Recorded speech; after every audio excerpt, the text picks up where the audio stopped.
Bonjour, nous allons ce matin continuer la deuxième partie de notre série sur la souffrance que nous avions commencé la dernière fois. Après avoir posé dans la première partie les fondements de la souffrance, nous avons conclu en énonçant les points fondamentaux suivants. Le premier point, Dieu n'est pas responsable de nos souffrances, même s'il peut laisser que cela nous arrive. Le deuxième point que nous avons retenu, Christ devrait être mon seul appui et réconfort quand je passe par les moments de souffrance, car lui-même, il a vécu la pire des souffrances au travers de son sacrifice à la croix. Et le troisième point était, très bientôt, je serai dans la présence glorieuse de Dieu, et là, il n'y aura plus aucune souffrance. Alors, dans la deuxième partie de cette série, nous allons aborder ce que j'ai appelé les pains spirituels de la souffrance. En fait, si Dieu qui est souverain permet la souffrance, cela signifie que la souffrance a des substances bénéfiques pour notre croissance et notre maturité dans notre communion avec lui. Notre message couvrira 4 points. Le premier, comprendre la souveraineté de Dieu dans la souffrance. Ensuite, la souffrance nous enseigne à rendre gloire à Dieu. Le troisième point, la souffrance nous délivre de l'idolâtrie. Et le quatrième et le dernier point, nos souffrances et humiliations glorifient Dieu devant les autres. Le premier point, comprendre la souveraineté de Dieu dans la souffrance. Lorsqu'on est devant la réalité de la souffrance, il est difficile de ne pas réfléchir sur la souveraineté de Dieu. On peut se poser plusieurs questions. Si Dieu a le contrôle sur toutes choses, pourquoi il laisse le croyant souvent subir des circonstances difficiles? Ou encore, on pourrait poser la question, pourquoi Dieu laisse les croyants subir une souffrance injuste? Une compréhension simple de la souveraineté de Dieu nous aidera à voir les choses autrement. Qu'est-ce que donc la souveraineté de Dieu? S'il faut définir la souveraineté de Dieu de façon simple, nous dirons que la souveraineté de Dieu signifie que Dieu est tout-puissant, agit selon son propre chef, a un pouvoir absolu sur toute la création, est au-dessus de toutes choses visibles et invisibles. Psaume 103, verset 19, nous dit ceci. L'Éternel a établi son trône dans les cieux et son règne domine sur toutes choses. Psaume 93, verset 1 à 2. L'Éternel règne, il est vêtu de majesté. L'Éternel est vêtu, il est saint de force. Aussi le monde est ferme, il ne chancelle pas. Ton trône est établi dès les temps anciens. Tu existes de toute éternité.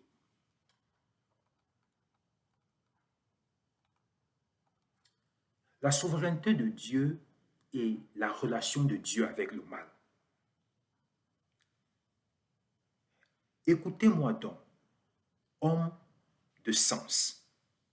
Loin de Dieu l'injustice, loin du Tout-Puissant l'iniquité, il rend à l'homme selon ses œuvres, il rétribue chacun selon ses voies.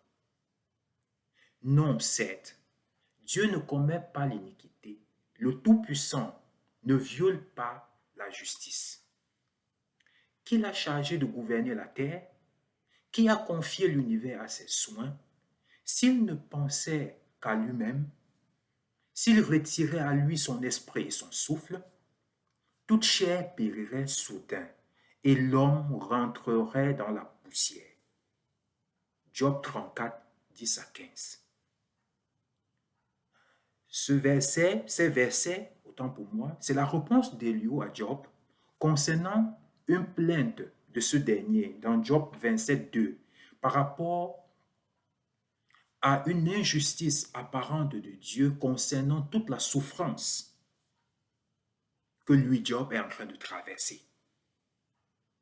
Mais la réponse d'Éliou nous révèle, nous révèle les vérités importantes suivantes concernant la relation de Dieu avec le mal.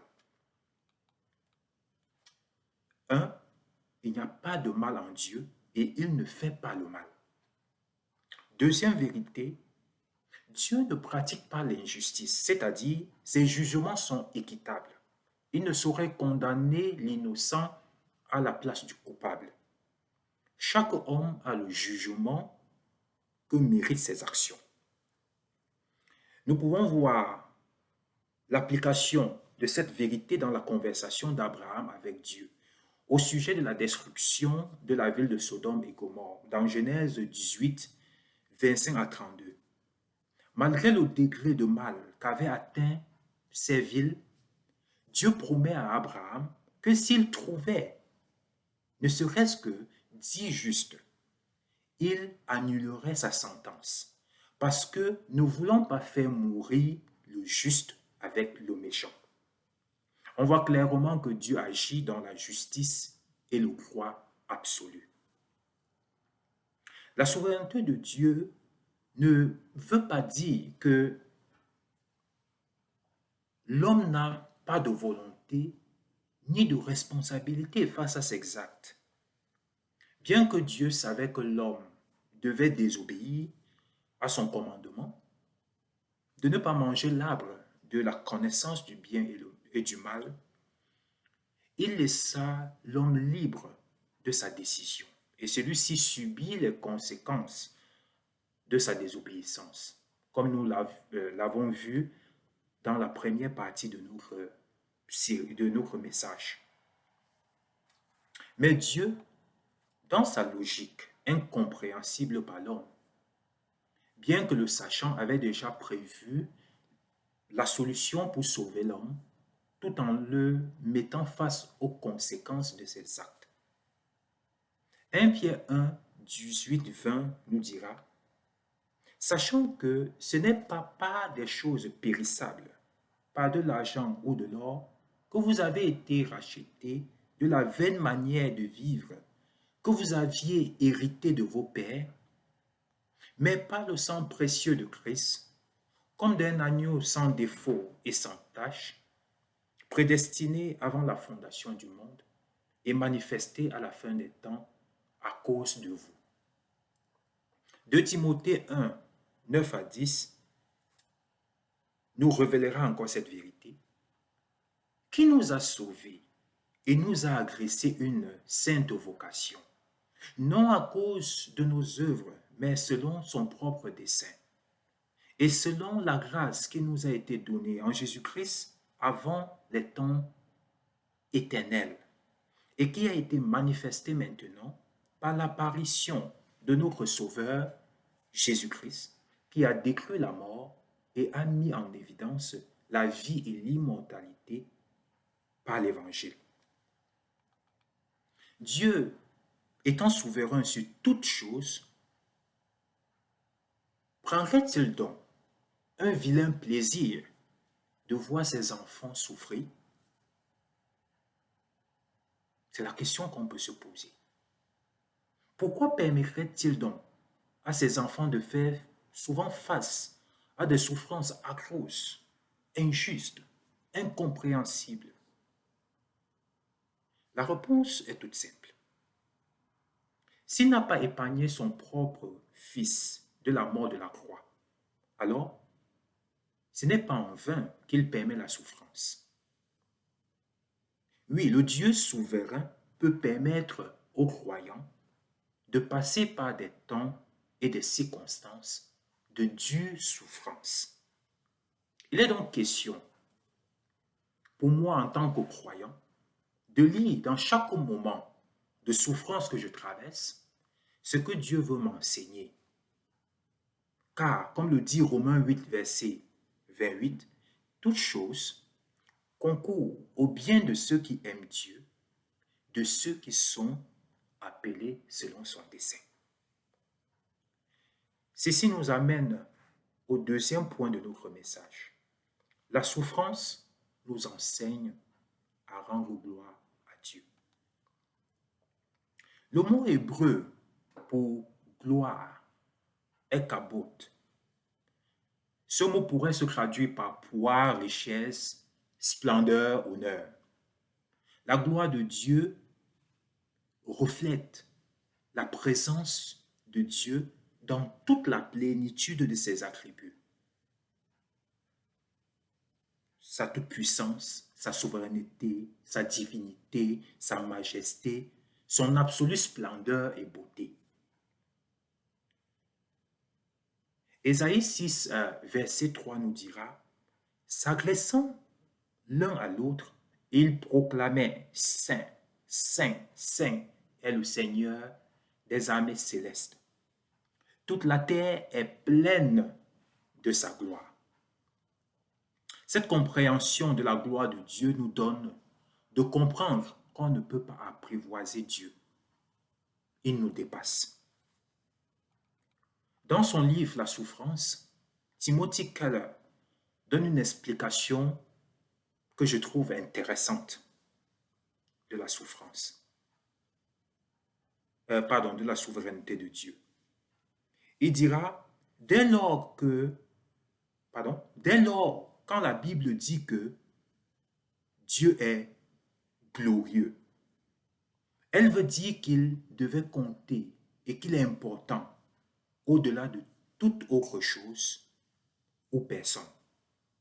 Si quelque chose ou quelqu'un a plus d'importance à mes yeux que Dieu, alors je ne reconnais pas sa gloire. Fin de citation. La souffrance nous rappelle la vanité de toute chose, que nous n'avons le contrôle sur aucun événement de notre vie, afin que nous tournions notre être entier uniquement vers Dieu seul, pour lui rendre toute la gloire. La souffrance éprouve la vraie valeur de ma foi dans le Seigneur, afin de m'amener dans l'obéissance, l'adoration, la louange et la dépendance à Dieu seul. 1 Pierre 1, 6 à 7 nous dira ceci. Voilà ce qui fait votre joie. Même si actuellement, il faut que vous soyez attristés pour un peu de temps par diverses épreuves, celles-ci servent à éprouver la valeur de votre foi. Le feu du creuset n'éprouve-t-il pas l'or qui pourtant disparaîtra un jour, mais beaucoup plus précieuse que l'or périssable est la foi qui a résisté à l'épreuve. Elle vous vaudra louange, gloire et honneur lorsque Jésus-Christ apparaîtra. Deutéronome 8, 2 à 3 nous dira ceci.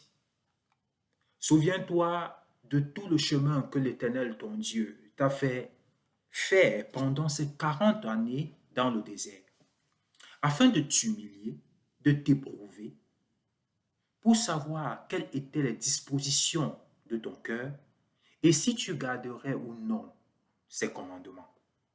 Il t'a humilié et t'a fait souffrir de la faim et il t'a nourri de la manne que tu ne connaissais pas et que n'avaient pas connu tes pères, afin de t'apprendre que l'homme ne vit pas de pain seulement, mais que l'homme vit de tout ce qui sort de la bouche de l'Éternel.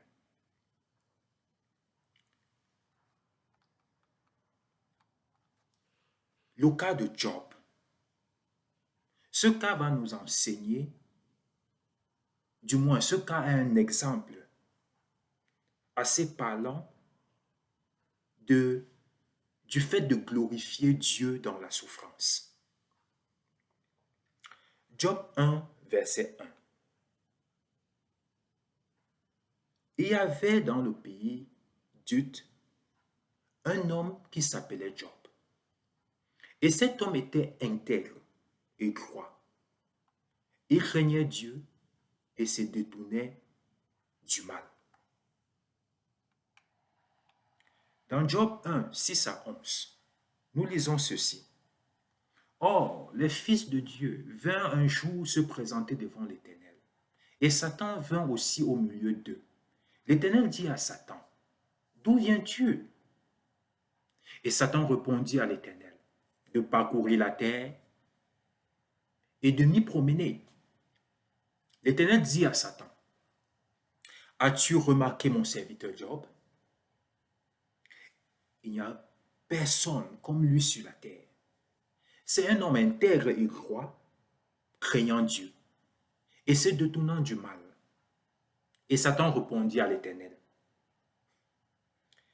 est-ce d'une manière désintéressée que Job craint Dieu?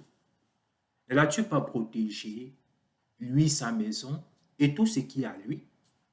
Tu as béni l'œuvre de ses mains et ses troupeaux couvrent le pays. Mais étends ta main, touche à tout ce qui lui appartient, et je suis sûr qu'il te maudit en face. Satan venait de lancer un défi à Dieu. En lisant le texte, il est évident que Job, n'étant pas responsable de sa souffrance, dans le sens qu'il n'a rien fait pour mériter cette souffrance,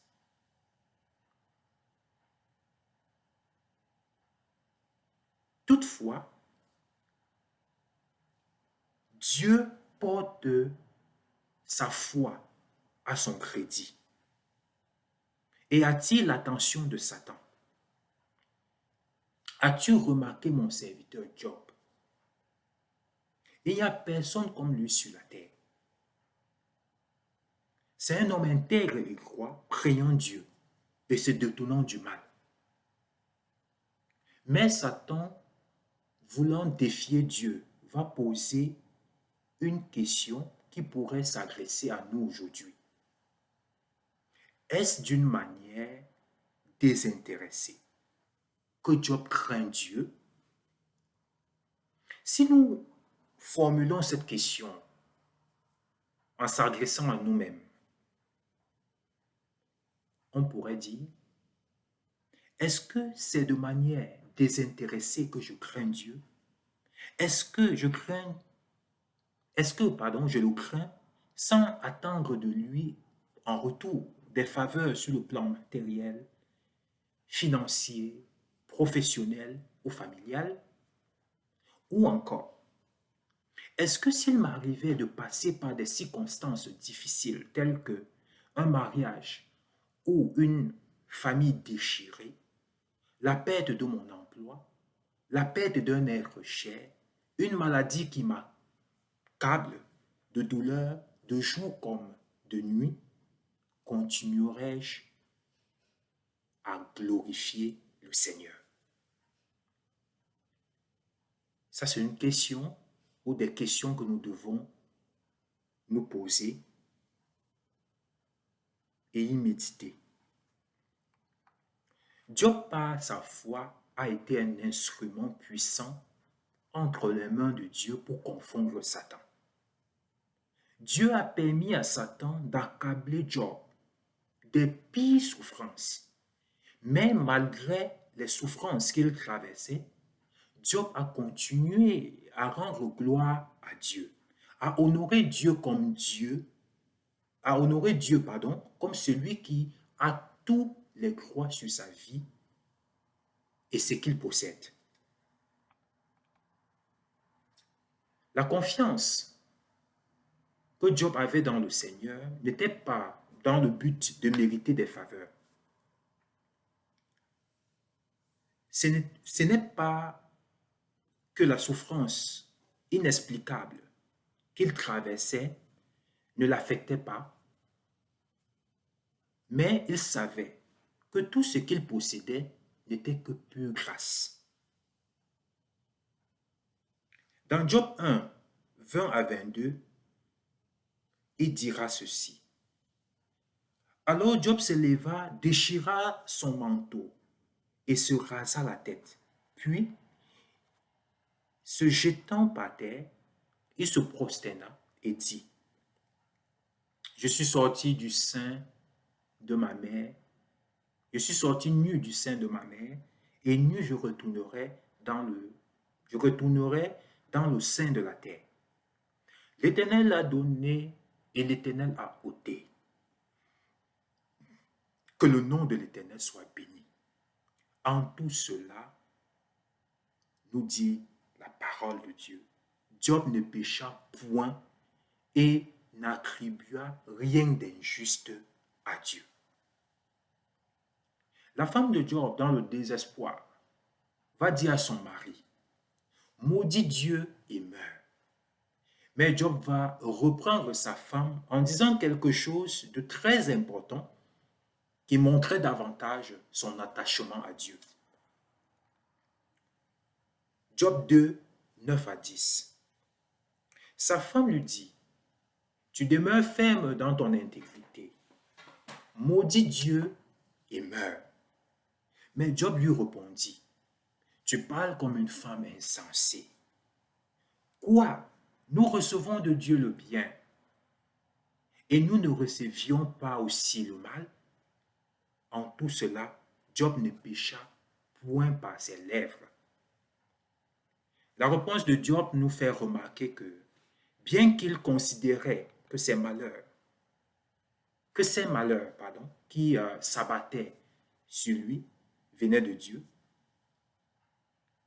nous le lisons dans Job 6, 4, car les flèches du Tout-Puissant m'ont percé et mon âme en suce le venin. Les terreurs de Dieu se rangent en bataille contre moi. Comme je disais tantôt, bien que Job considérait que ces malheurs qui s'abattaient sur lui venaient de Dieu, il n'osa rien attribuer d'injuste à Dieu. Job est resté intègre et il n'a point péché contre Dieu. Il faut aussi noter que Dieu, en laissant Satan éprouver Job, savait que Job allait tenir. Sinon, il perdait le pari face à Satan, de toute évidence. Mais Dieu connaissait très bien l'amour de Job pour lui. Cependant, cette souffrance allait amener Job à une autre étape dans la communion avec Dieu, qui est celle d'obéir à Dieu parce qu'il est Dieu. Eric Odlum dira ceci dans son article « 5 Truths for the Sufferers from the Book of Job ».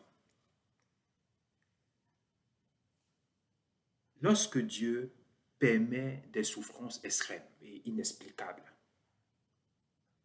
lorsqu'il semble traiter ceux qu'il aime comme s'il les déteste, le livre de Job enseigne que Dieu nous délivre de nos banalisations de Dieu comme un moyen pour nos fins et nous donne l'occasion, au milieu d'un chagrin public et caché, pour l'adorer comme Dieu.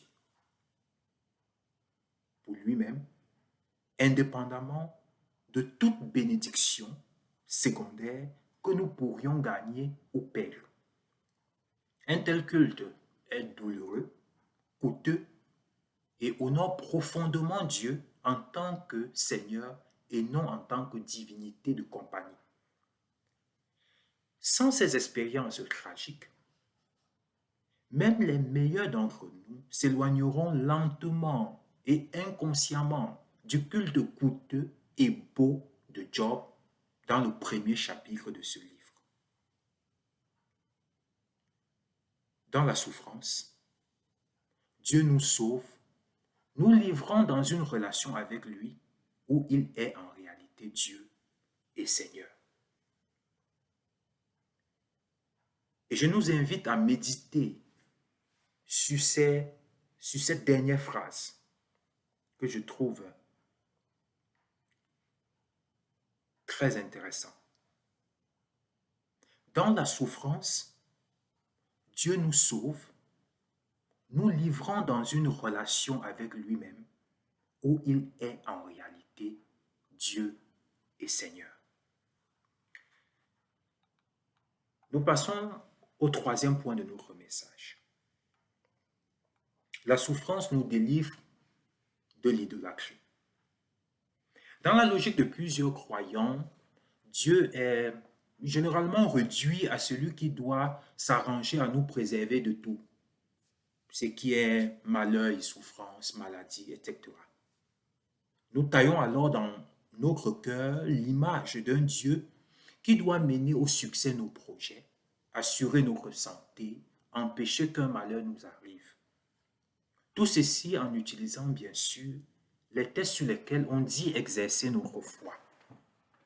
Par exemple, le psaume 91, versets 1 à 15, le psaume 27, 1 à 3, je vais lire le psaume 27, 1 à 3. L'Éternel est ma lumière et mon salut.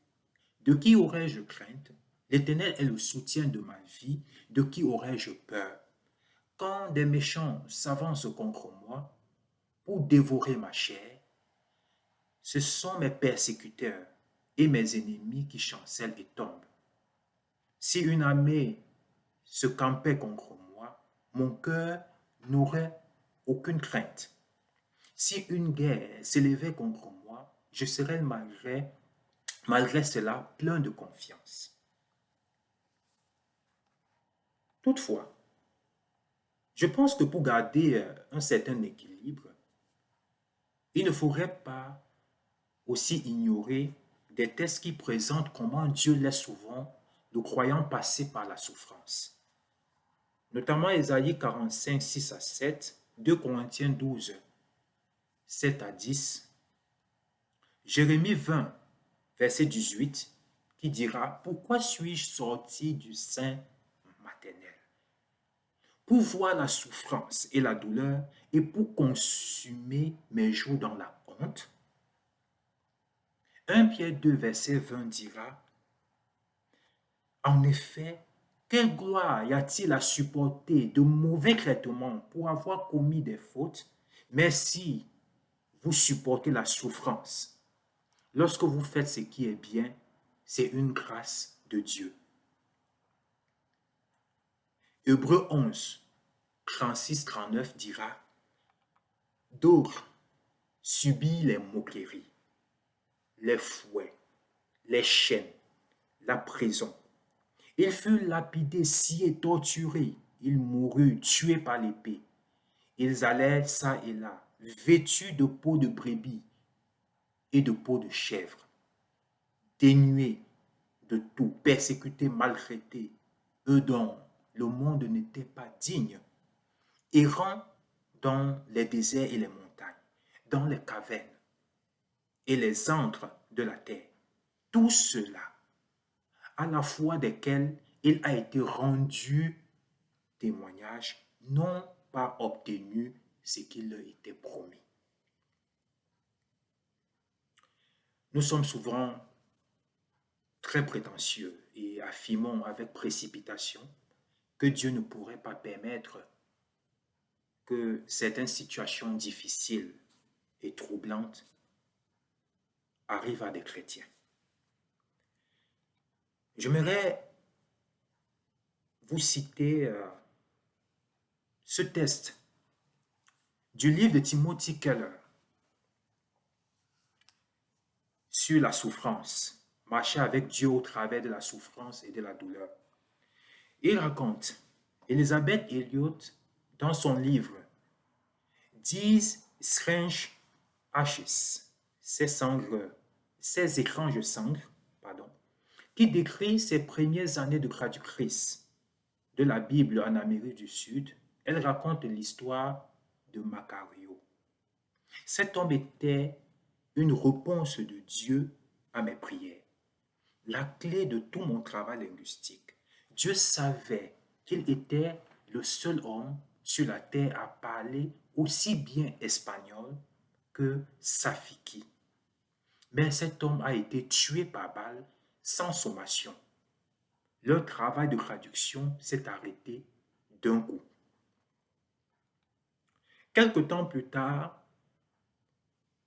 pardon, les traducteurs ont perdu leurs précieuses fiches linguistiques, fruits d'années de labeur dans inondation, puis un vol. Elisabeth s'est mariée avec Jim Elliot, un des 5 jeunes missionnaires qui cherchaient à atteindre les Guarani, peuple de la forêt d'Amazonie, alors isolé et dangereux. Un soir, ils ont fredonné l'hymne. We rest on thee, our child and our defender. Nous nous reposons en toi, notre bouclier et notre défenseur. Le lendemain, ils ont voyagé dans la forêt. Ils y ont rencontré un groupe de Guarani qui les ont tués à coups de lance. Ces missionnaires ont laissé derrière eux des veuves et des orphelins. Dans Two Gates of Splendor, à travers les portes de la splendeur, où elle raconte la mort de ces missionnaires, elle dira: de manière récurrente dans l'histoire de l'Église chrétienne, le sang des martyrs en a été la sémence. Nous le savons et nous sommes tentés de faire un simple calcul. 5 hommes sont morts, il en résulte tant de conversions chez les Guarani. Peut-être que oui, peut-être que non. Dieu est Dieu. Je le détrône dans mon cœur si j'exige qu'il agisse d'une manière qui satisfasse mon idée de la justice. On retrouve le même esprit qui raille. Si tu es le Fils de Dieu, descends de la croix.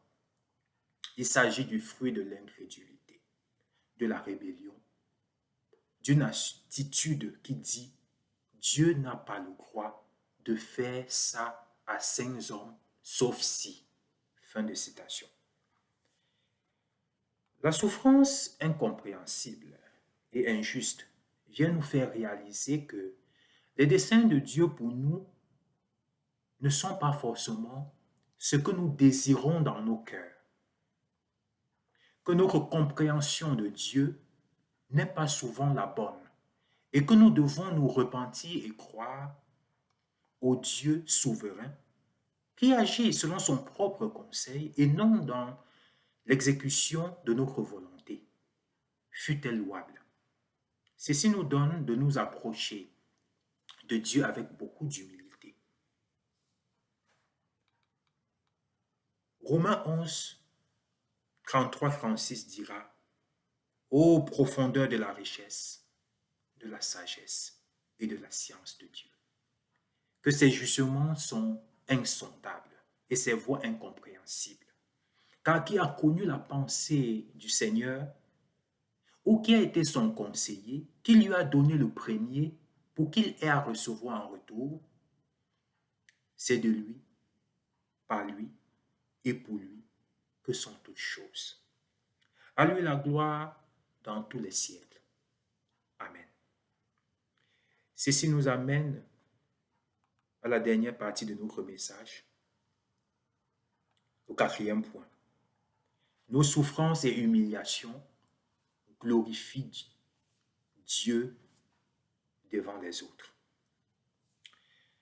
Je veux que vous sachiez, frères, que ce qui m'est arrivé a plutôt contribué au progrès de l'Évangile.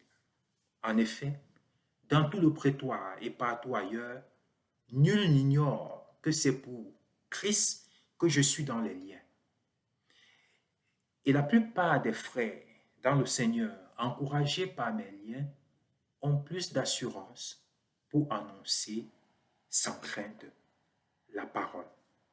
Philippiens 1, 12-14. La lettre de Paul aux Philippiens est écrite pendant que Paul se trouvait en prison à Rome. et traversait certainement des circonstances douloureuses et dangereuses pour sa vie.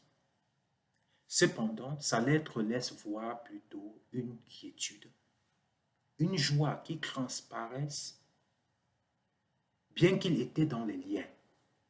C'est vraiment remarquable. Lui qui est dans les liens, ou qui était dans les liens, il encourage les Philippiens par ses paroles et les laisse savoir que sa souffrance a servi pour une bonne cause. Car à cause de cela, le témoignage de l'Évangile se répand tout autour de lui et les frères même sont plus encouragés à proclamer l'Évangile sans crainte.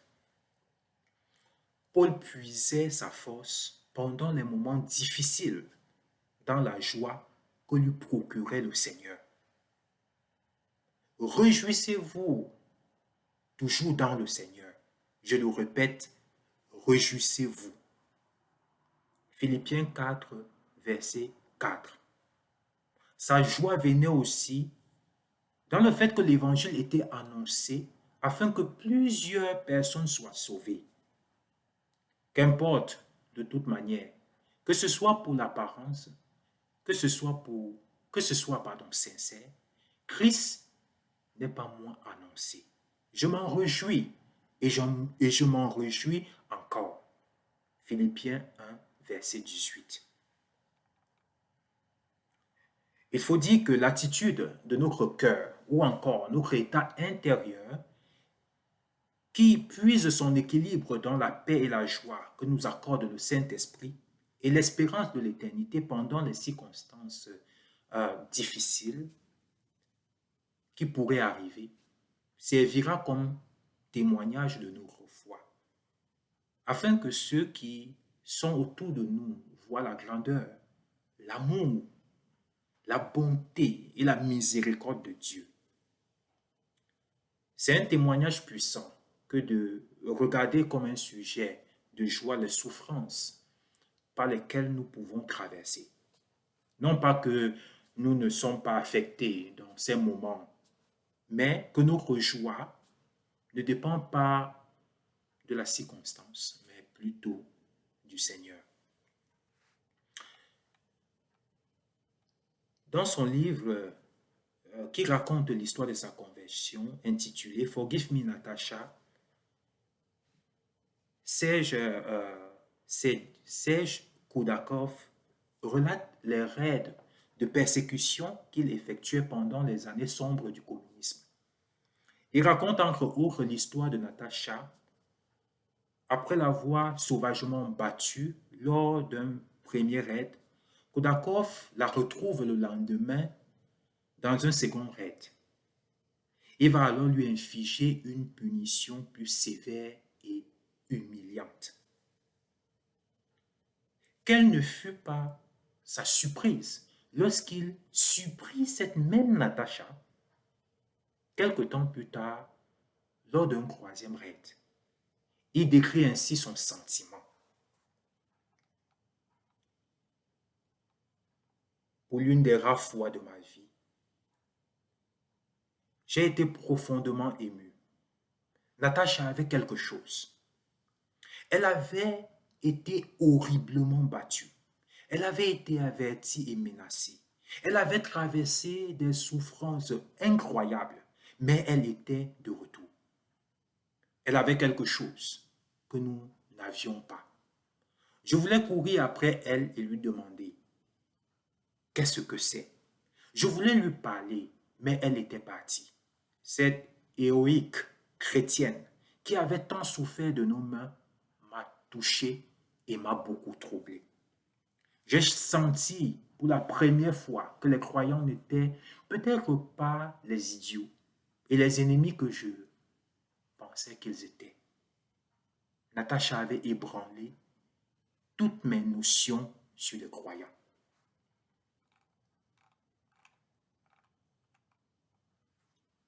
En conclusion, pour cette deuxième partie de notre série sur la souffrance, nous dirons que même si en tant que croyants, nous ne pouvons pas expliquer ou comprendre certaines circonstances malheureuses et bouleversantes qui pourraient nous arriver, nous savons une chose, c'est que si Dieu le permet, c'est pour notre bien. Dieu peut passer par la souffrance pour nous humilier, nous apprendre à reconnaître sa souveraineté, afin que nous lui rendions toute la gloire qui lui est due et que nous dépendons uniquement de lui. Aussi l'attitude de notre cœur,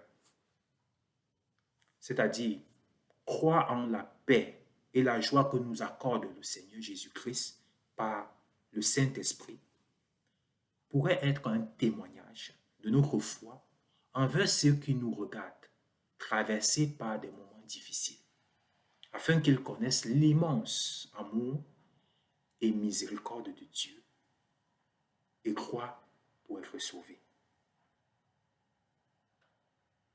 Merci pour votre attention. Que Dieu vous bénisse au nom de Jésus-Christ.